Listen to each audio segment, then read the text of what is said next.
Торжественная часть началась с церемонии награждения нагрудными знаками победителей конкурса «Лица университета» в разных номинациях. Теплые слова благодарности в свой адрес сегодня услышали и кураторы групп, наставники, которые все эти годы были для студентов поддержкой и опорой.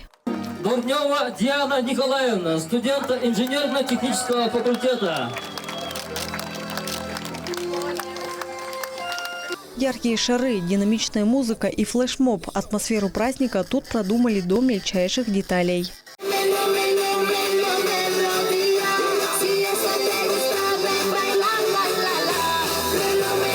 Необходимые знания, навыки, опыт, реализация в научной, общественной, творческой и спортивной деятельности – все это студенты получили благодаря преподавателям университета. Теперь лишь эти знания осталось применить в будущей работе. Мы очень уверены, рады, что создавая столько много социальных объектов, школ, домов культуры и всех других социальных объектов, мы знаем, что эти наши выпускники будут работать на наших учреждениях.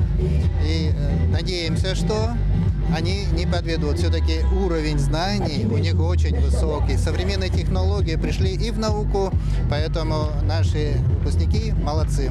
Несколько лет назад эти юноши и девушки робкими первокурсниками переступили порог Тувинского государственного университета, а сегодня покидают его квалифицированными специалистами. Одни из лучших выпускников инженерно-технического факультета поделились впечатлениями. За эти 5 лет я участвовал в многих конкурсах в общественной жизни университета. То есть сейчас я ухожу, и за спиной остается много всего, что я сделал, но в то же время то, что я не успел сделать. Надеюсь, что предшественники, которые будут после меня, они смогут сделать то, что не успел сделать я. За 4 года обучения в университете были и сложные, и такие радостные впечатления. Сегодня мы заканчиваем университет. Хотела бы поблагодарить всех своих преподавателей, которые вложили в нас силы, знания. После торжественной церемонии Владислав Хавалык встретился с отличившимися студентами и краснодипломниками. Выпускники рассказывали о своих проектах и планах на будущее. Нынче, как мне сказали, 64 выпускника претендуют на получение диплома с отличием. Вот, я им всем пожелаю, действительно успешно сдали экзамены и получили.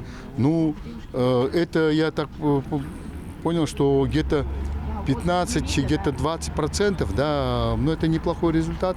Ну, надо стремиться еще выше, к лучшему.